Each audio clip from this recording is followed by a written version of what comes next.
I tap my phone awake to check the time, and notice 3 banking notifications stacked like dominoes. At first glance, nothing seems unusual, just my morning routine, sipping coffee in my small Boise apartment before heading to the office. But as I unlock the screen, my stomach drops. $3,980. $3,980. $3,980. 3 identical charges. Overnight, while I slept, my auditor training kicks in before emotion can take hold.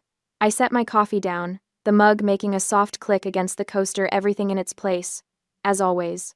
My face remains perfectly composed, the professional mask I've perfected over 7 years of examining other people's financial disasters. But my hands betray me, trembling slightly as I tap through to the transaction details. American Airlines. 3 separate business class tickets. Purchased at 2:17 a.m. Impossible, I whisper to my empty kitchen. I haven't bought airline tickets in months, and certainly not in the middle of the night. I switch to Gmail, but something's wrong. The password I've used for years is rejected. After 3 attempts, a notification appears. Your password was changed 1 hour ago. A cold wave of violation washes over me. Someone has been inside my accounts while I slept. I tap the Forgot Password option and select Phone Recovery. Within seconds, my phone pings with a verification code. As I reset my password and log in, a notification appears showing the recovery email used for the recent change. p.garcia.mom@aol.com. P. My mother's email. I sit very still, processing this information with the detached precision that makes me good at my job. The evidence forms a clear pattern, but my mind resists the conclusion. Parents don't steal from their children. They just don't. As I scroll through my inbox, I find them 3 airline confirmations, already marked as read. Business class tickets to Maui. 1 for my father, Mitchell. 1 for my mother, Paula. 1 for my brother, Evan. My phone buzzes with a text.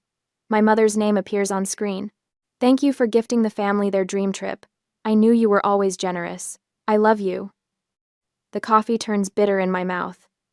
My mind flashes back to last week, when this all began. Mom created the group chat on a Tuesday evening. Garcia Summer Retreat 2026, she named it, as if it was already decided. I'd muted it immediately, but not before seeing her first message claiming I had volunteered to sponsor the trip. The family Zoom call 2 days later had been a disaster. Me at my kitchen table, trying to clear up her misunderstanding, while the rest of the family discussed Maui excursions. Flights are around $860, Mom had announced, her voice sweet but her eyes sharp.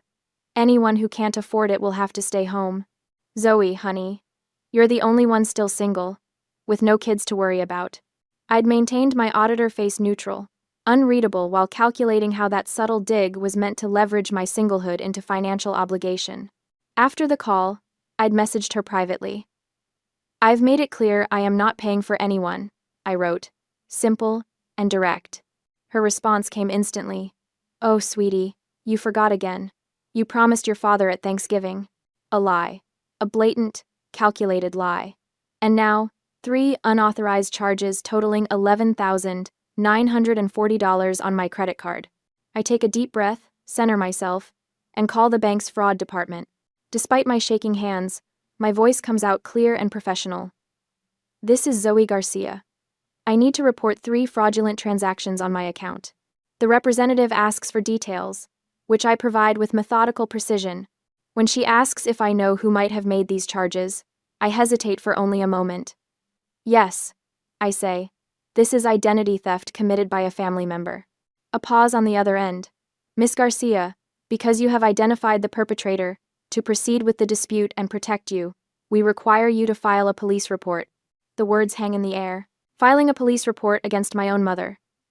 The thought makes my chest tight, but I think of the $54,800 in student loans I paid off through years of careful budgeting and overtime work. I think of the small apartment I can finally afford, where everything is organized exactly as I like it.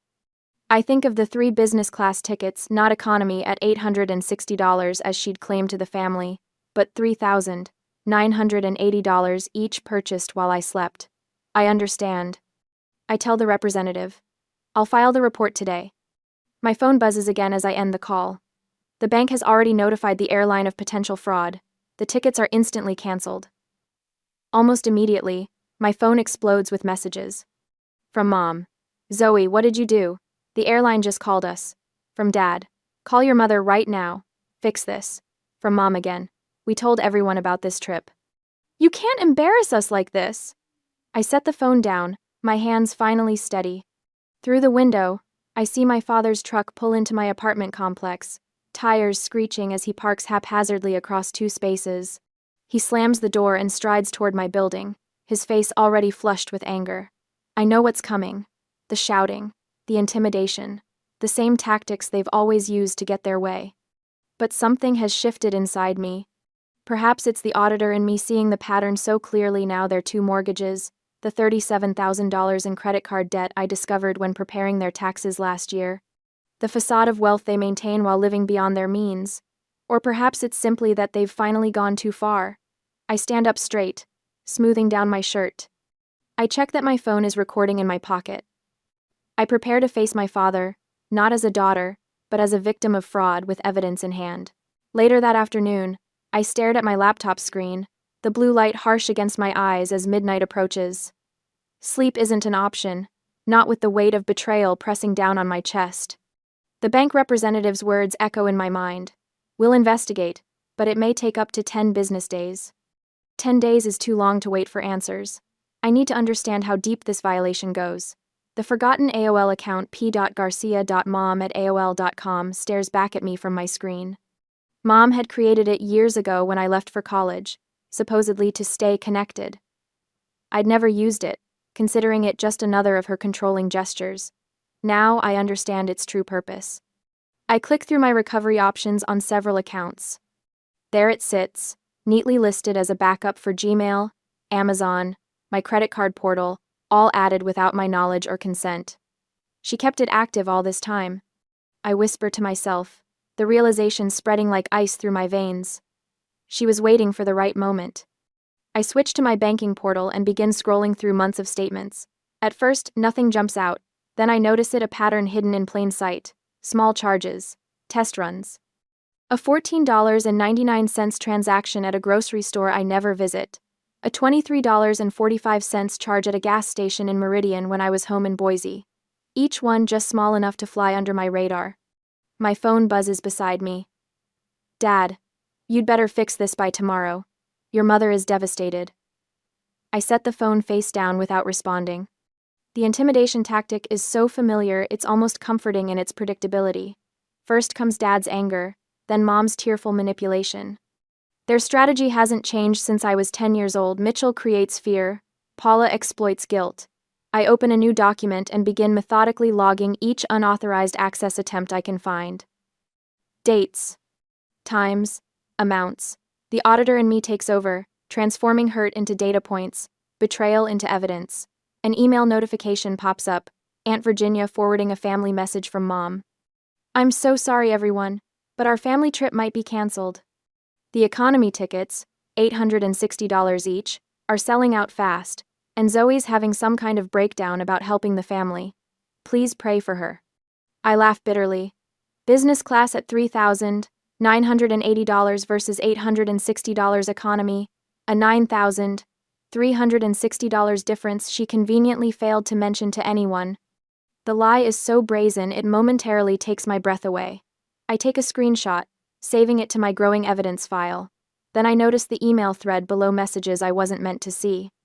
Aunt Virginia hadn't realized they were included when she forwarded Mom's message. Paula. We need to book soon before she changes her mind. Once the charges go through, she won't make a scene. She hates confrontation too much. Mitchell. Her credit limit is high enough? We need 3 tickets. Paula. She's been working overtime for 2 years. Trust me, she has the credit. She'll cave once it's done, she always does. Family obligation is her weakness. I push away from my desk, stomach churning. They had planned this for months, dissecting my finances, targeting my vulnerabilities, discussing me as if I were an ATM rather than their daughter. The next morning, bleary-eyed from lack of sleep, I dive deeper. Bank statements spread across my kitchen table like evidence at a crime scene. Coffee grows cold beside me as patterns emerge with terrible clarity. My parents' financial house of cards becomes clearer with each document I examine. 2 mortgages underwater. Credit card statements showing minimum payments. Collection notices poorly hidden in their desk drawer when I helped organize their tax documents last year. The endless stream of new furniture and clothes and vacations, all to maintain the appearance of success while drowning in debt. And it wasn't just me. Notes in my mother's handwriting about Aunt Virginia's card, helping with a roof repair. A reference to cousin Hannah's contribution to medical bills. My brother Evan's ruined credit score makes sudden, terrible sense. I remember the pride I felt paying off my student loans, $54,800 eliminated through 3 years of brutal overtime, and living on rice and beans. The apartment I saved for, the emergency fund I built. All of it seen not as achievement but as an untapped resource by the people who should have been proudest of me. This isn't about money, I say to the empty room, my voice stronger than I expect. It's about control. I reach for my phone and open my banking app, enabling every security feature available. 2-factor authentication, login notifications, spending alerts. I change every password, using random strings of characters instead of anything personal. Security questions become nonsense answers no family member could guess. Then I create a new email account with a username unconnected to any personal information. I set up password manager apps, digital keys, authentication backups.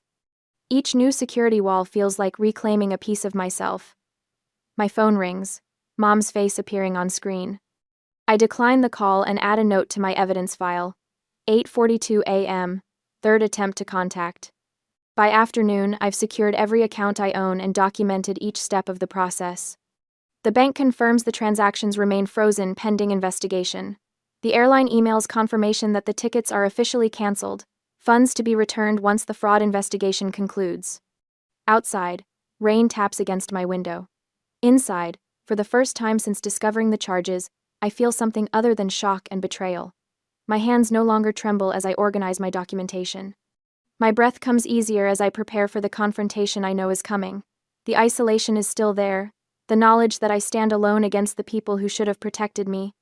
But beneath that pain, something else is growing. Resolve. 2 days after the incident, the pounding at my door makes the hinges shudder. 3 thunderous blows, then silence, then 3 more. I have known that rhythm, my father's way of announcing himself, since I was a child. The pause between barrages is just long enough to let dread settle in. I slip my phone into the pocket of my hoodie and start the recording app. Idaho is a one-party consent state. Only I need to know this conversation is being preserved. I take a deep breath and open the door. Mitchell Garcia fills the doorframe, face flushed crimson above his polo shirt. Before I can speak, he barrels past me into my apartment. "What did you do?" His voice bounces off the walls of my small living room. "Cancel the dispute right now. Your mother is crying." I close the door with deliberate slowness, buying seconds to compose myself. "Hello to you too, Dad. Don't you dare get smart with me." He jabs a finger toward my face, stopping just short of touching me. "Fix this now. Call the bank. Tell them it was a mistake." My phone buzzes in my pocket once, twice, 3 times in rapid succession. Family messages, undoubtedly. I leave it untouched. "It wasn't a mistake," I say, my voice steady. "Someone accessed my account without permission and charged $11,940 to my credit card. It's for the family vacation. Your mother told everyone you were sponsoring it." I maintain my auditor face neutral, observant. Did she tell everyone the tickets were $3,980 each for business class? Or did she tell them they were $860 for economy? His eyes shift slightly. A tell. What difference does that make? Almost $10,000 of difference, actually. My phone buzzes again. I pull it out, keeping the recording running.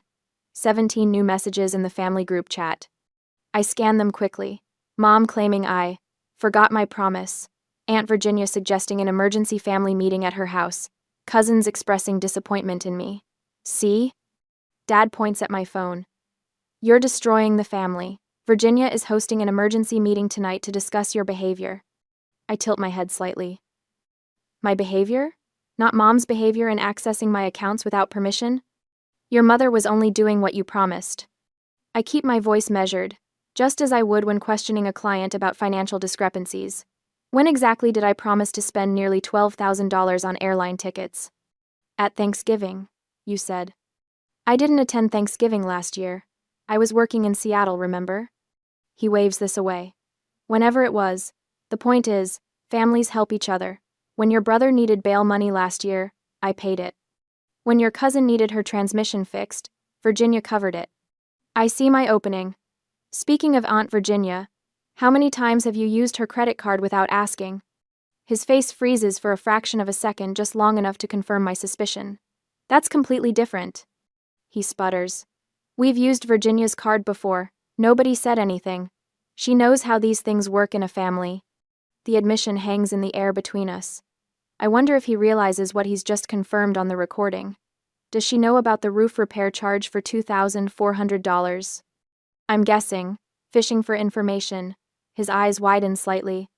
Another tell.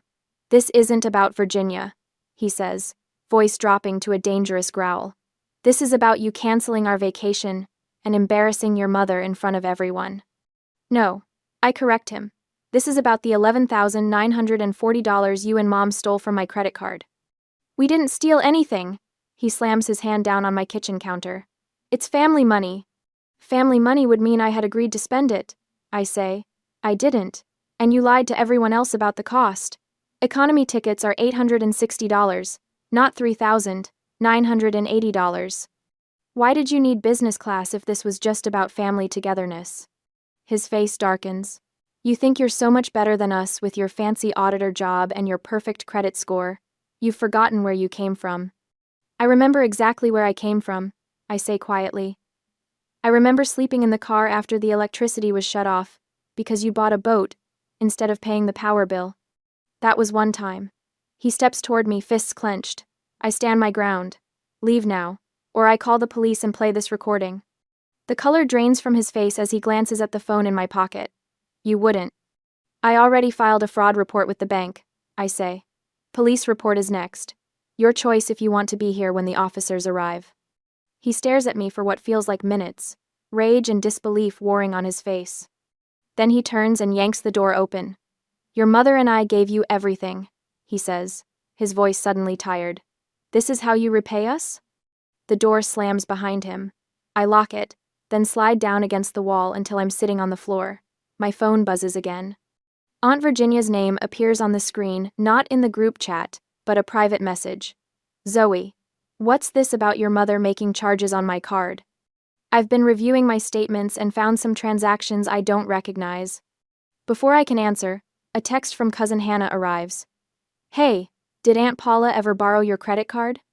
She used mine for what she said was a medicine emergency last month, but I just got billed for $1,100. The pattern clicks into place.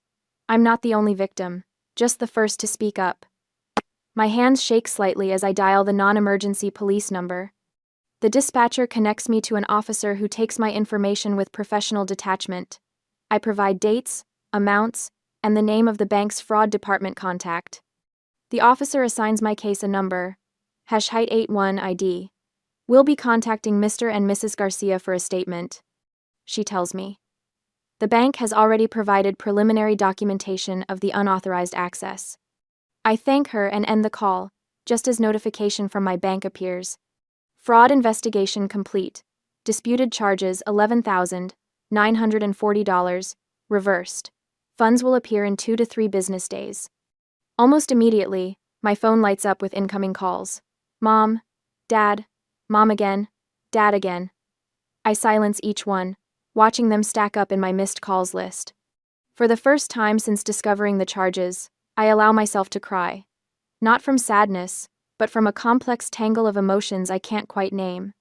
Relief, vindication, grief, resolve, all washing through me in waves. When the tears subside, I open a blank document on my laptop and begin typing a letter to my parents. 3 paragraphs in, I delete it. Some things can't be fixed with words. Instead, I open my journal and write. Financial boundaries are emotional boundaries. Love cannot exist without respect. The words feel right, a simple truth I should have recognized years ago. I spend the next hour organizing documentation, screenshots of the fraudulent charges, the email recovery attempt notification, text messages from my parents, and a transcript of the recorded conversation with my father.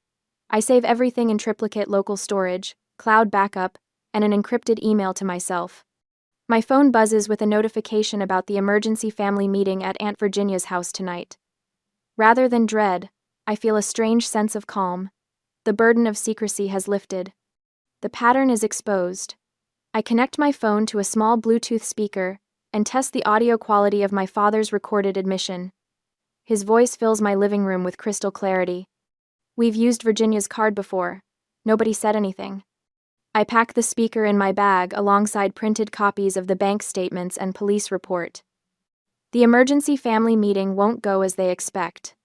For the first time in my adult life, I'm walking into a family confrontation with more than just my word against theirs. I have evidence, allies, and the power that comes from knowing exactly where you stand. Time to break the cycle, once and for all. On the family emergency day, I park 3 houses down from Aunt Virginia's colonial-style home, my hands steady on the wheel. I've arrived exactly on time, not early enough to be ambushed alone, not late enough to be accused of drama. The recording device in my phone is tested and ready. I check my reflection in the rearview mirror and adjust my expression into what my colleagues call my auditor face, neutral, composed, revealing nothing. Remember why you're here? I whisper to myself, gathering the manila folder containing printed copies of the credit card statements. The evidence speaks for itself. 3 charges of $3,980 each, totaling $11,940. The moment I step through Aunt Virginia's front door, 13 pairs of eyes swing toward me. The living room falls silent, conversations cutting off mid-sentence. They're arranged in a loose semicircle, like a firing squad waiting for the command. I recognize the setup immediately. They've been thoroughly briefed against me. In the center sits my mother, tissues clutched dramatically in her hand. Her eyes are red-rimmed, mascara carefully smudged for maximum effect. Dad stands by the door, arms crossed, blocking the easiest exit. The message is clear. No one leaves until this is settled. She's here, Aunt Virginia announces unnecessarily, her voice tight with discomfort. She gestures to an empty chair positioned directly across from my mother, the hot seat. I take it without hesitation, placing my folder on my lap, and wait. The first rule of auditing: let the subject talk. People revealing their own inconsistencies is always more effective than pointing them out. Honey, my mother begins, her voice wavering with practiced vulnerability. We're all so worried about you. I remain silent, my expression unchanged. I don't know what's wrong with her, she continues, addressing the room while dabbing at dry eyes. Her audit job is too stressful. The pressure has been building for months. My cousin Brandon leans forward. Zoe, your mom says you've been having memory problems, forgetting conversations, promises. Financial stress does terrible things to the mind, Aunt Virginia adds, right on cue. I notice Dad shifting his weight, moving slightly closer to the door. Textbook intimidation positioning. Do you understand how much you've hurt your mother? My 19-year-old cousin Melissa asks, her voice dripping with the self-righteousness of someone who's been promised a free vacation. She's been crying for days. She's been crying. I catalog each accusation mentally, watching the pattern unfold. The younger relatives make me feel guilty. The older ones question my stability, all orchestrated by my mother's expert conducting. Paula dabs her eyes again. We just want to understand, sweetie. You seemed so happy to help with the family trip. Then suddenly, her voice breaks perfectly. You even called the police. There it is, my opening. Would you like to know why I called the police? I ask, my voice calm and clear. The room goes completely still. Without waiting for an answer, I open my folder and remove the credit card statements. I pass copies to Aunt Virginia and Uncle Robert, the family's unofficial leaders. These are my credit card statements showing 3 charges of $3,980 each, totaling $11,940, made at 2:17 a.m. while I was asleep. I keep my tone professional, as if presenting findings to a client. They were purchased using my Gmail account, which was accessed after my password was changed. The recovery email used was p.garcia.mom@aol.com. My mother's face flushes. Those numbers can't be right. The airline confirmed these were business class tickets, not economy tickets, at $860 as you told everyone else. I continue as if she hadn't spoken. The police report number is #81ID if anyone would like to verify. Uncle Robert's eyes widen as he studies the statement. Business class? Paula said economy was already stretching the budget. That's not. My mother begins, but Aunt Virginia interrupts her. Paula, you say that. She pauses, her expression shifting as pieces click into place. Last year you were nice enough to help me set up my online utility payments. After that, there was a $2,400 charge for roof repair I never authorized. The room temperature seems to drop 10 degrees. Cousin Hannah looks up from the statements, her face pale. Last summer, after you borrowed my card to buy groceries when your purse was stolen, there was an $1,100 charge from a medical clinic I never visited. My mother laughs, the sound brittle and false. Everyone makes mistakes with online payments. You can't possibly think. I think we should all check our statements, Aunt Virginia says firmly, pulling out her phone. Dad steps away from the door, anger replacing intimidation. This is family business. You're all overreacting to a simple misunderstanding. A misunderstanding of $11,940? Uncle Robert asks, his voice dangerously quiet. My parents exchange glances. Mom stands abruptly. We should discuss this at home, Mitchell. But as they move toward the door, Uncle Robert steps into their path. I think we need answers first, Paula. I reach into my pocket and remove my phone. You don't have to believe me, I say, connecting it to Aunt Virginia's Bluetooth speaker. Believe Dad. I press play. My father's voice fills the room. We've used Aunt Virginia's card before. Nobody said anything. My mother's face turns white. Dad freezes in place, hearing his own words played back to him. That's not what I meant, he stammers, but the damage is done.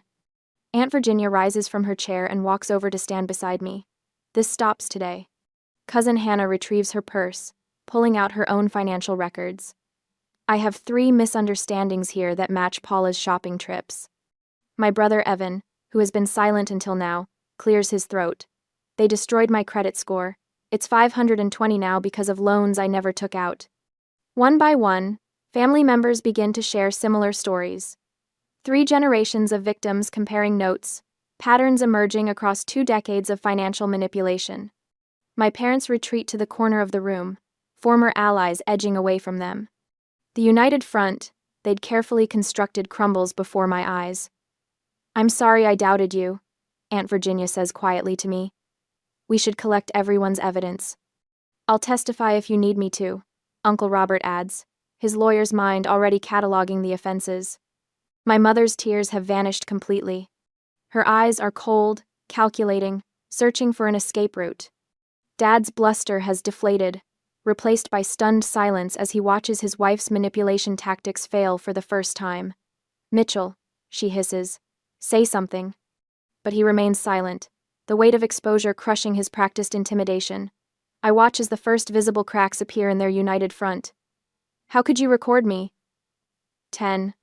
He finally manages, attempting to redirect blame.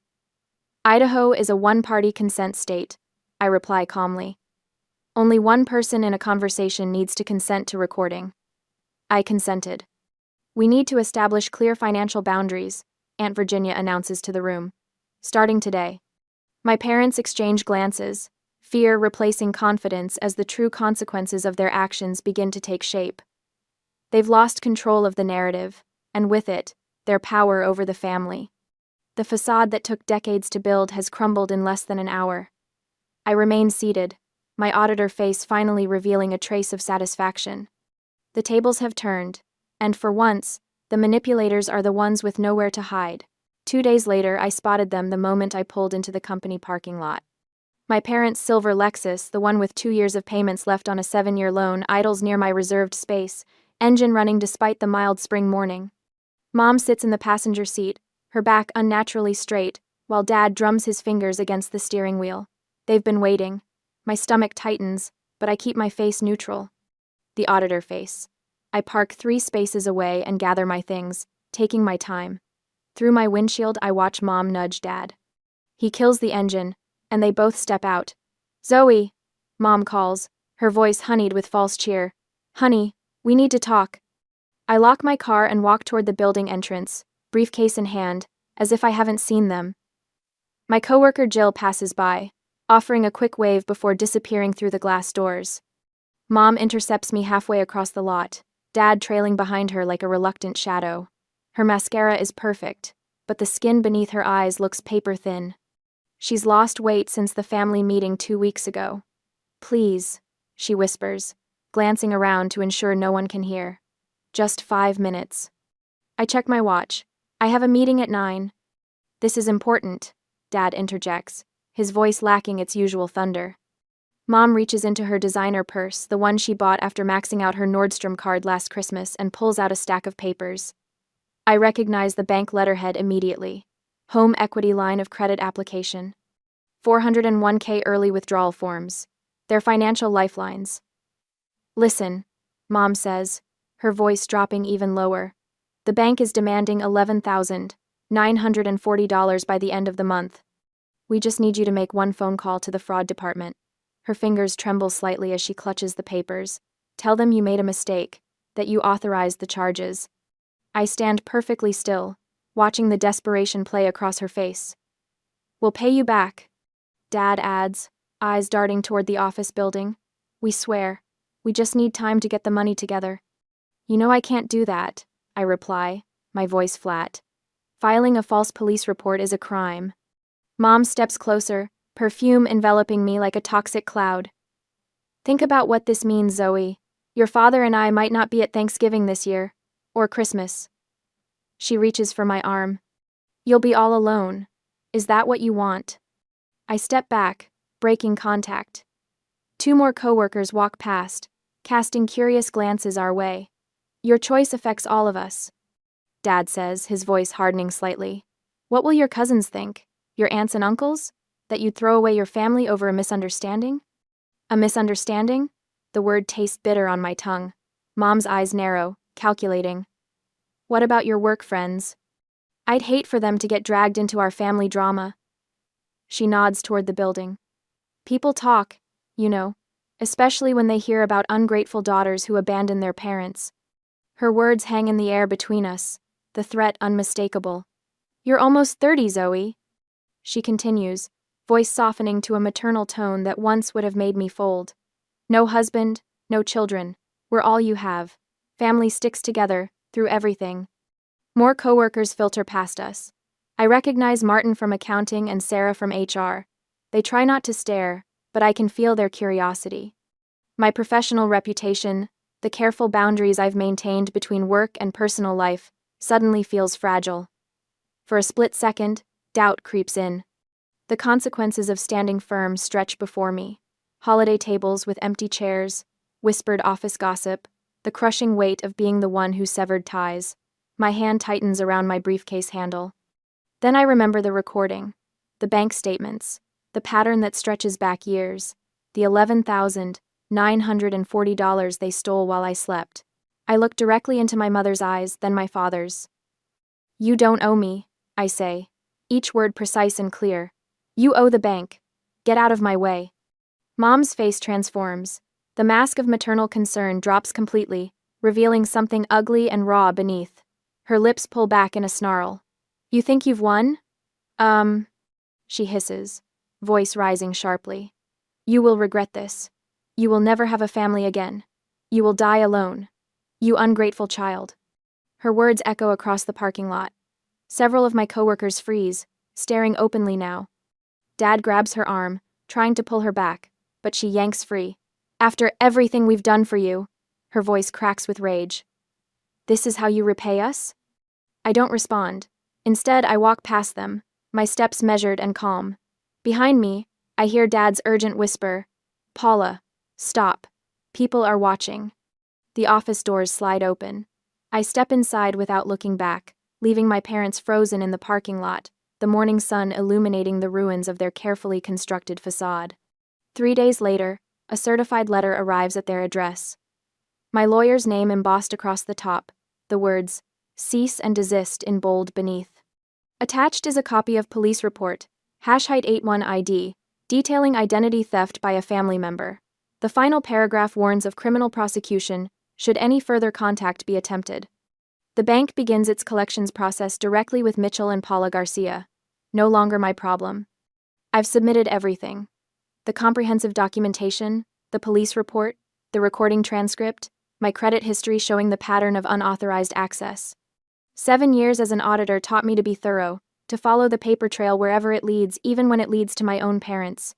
News travels quickly through the family. Aunt Virginia calls to tell me my parents have canceled their country club membership.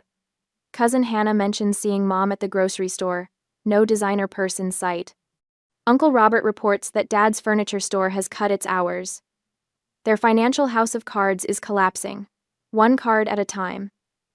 The bank files a lawsuit for the unpaid debt. The fraud case triggers cross-default clauses in their other loans.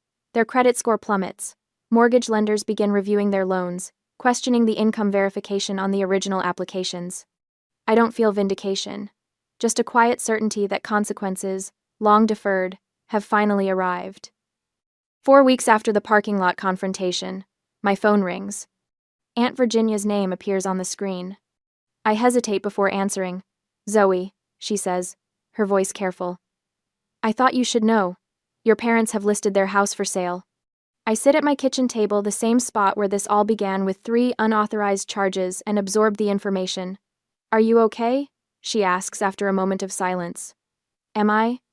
The family has fractured along fault lines that were always there, just hidden beneath the surface. Some relatives have stopped speaking to me entirely. Others, like Aunt Virginia, have become unexpected allies. The future stretches before me, holidays and celebrations that will never be the same. I don't know, I answer honestly. I'm figuring it out.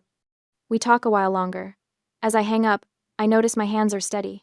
No trembling. Not anymore. I stand at my kitchen window, morning sunlight filtering through new privacy blinds as I wait for my coffee to brew. 7 months since everything changed, and small rituals like this still feel like victories. My apartment, once just a space I maintained, has become a sanctuary. The new security system panel glows steadily by the door, a constant reminder that I control who enters my life now. Behind me, my desk holds neatly organized folders, a testament to the financial literacy workshops I've been developing. My calendar hangs beside it, next Tuesday circled in bold red, debt-free celebration, with 3 exclamation points. The final payment on my car loan, the last debt I carried, went through yesterday. My phone chimes with a message from Evan. Credit score hit 640 today. Thank you, Z. I smile, remembering his face when I offered to help him rebuild after our parents' financial manipulation had destroyed his credit. Another text follows from Cousin Hannah, asking about Sunday dinner at Aunt Virginia's. This new family we've cobbled together feels real in a way the old one never did. The coffee maker beeps. I pour a cup and sit at the same kitchen table where I discovered the fraud 7 months ago. Same table, same mug, but the woman holding it is unrecognizable from that morning. My banking app shows a healthy savings account instead of fraud alerts. A notification pops up. Credit score. Excellent. 812. I remember how I once hid this number from my parents, knowing they'd see it as an asset to exploit, rather than achievement to respect. I open my journal, running my fingers over yesterday's entry. Financial boundaries are emotional boundaries. I see that so clearly now. What I thought was my weakness, being unable to just help family, was actually my strength. Real love cannot exist without respect. The doorbell rings precisely at 9. Evan stands there, grinning, holding up his phone with his credit report displayed. "I didn't believe it would work," he says, following me inside. "Dad always said credit was something you just had to use until you couldn't anymore." "That's what they needed to believe to justify their choices," I reply, pouring him coffee. "Financial literacy isn't magic, it's just work and consistency." He nods, settling into what has become his chair. The kids' college funds are set up. First time I've saved money in my life. "How does it feel?" "Weird," he laughs. "Good weird." He pauses, stirring his coffee. "Remember when Dad would take us to that expensive steakhouse every time the credit card bills arrived? Mom would complain about money the whole way there. I laugh, something I couldn't have done months ago when thinking about them. Their logic was so twisted. Spend money to feel better about not having money. My phone rings, Aunt Virginia confirming Sunday dinner. We're planning a small gathering, just the five of us who formed this new family circle built on choice rather than obligation. Last month, she proposed a toast. To family we choose, not family we tolerate. The words have become our unofficial motto. Tomorrow, I'll lead my third financial literacy workshop at the community center. I tell an anonymous version of my story, helping others identify the red flags I missed for years. Turning my pain into protection for others gives purpose to what happened. My boss called yesterday about the senior auditor position apparently. My handling of the fraud case demonstrated exceptional integrity under pressure. Life reshaping itself in unexpected ways. I close my journal thinking of what I'll write tonight. You cannot love without respect. You cannot respect without boundaries. Some lessons are worth every penny they cost to learn.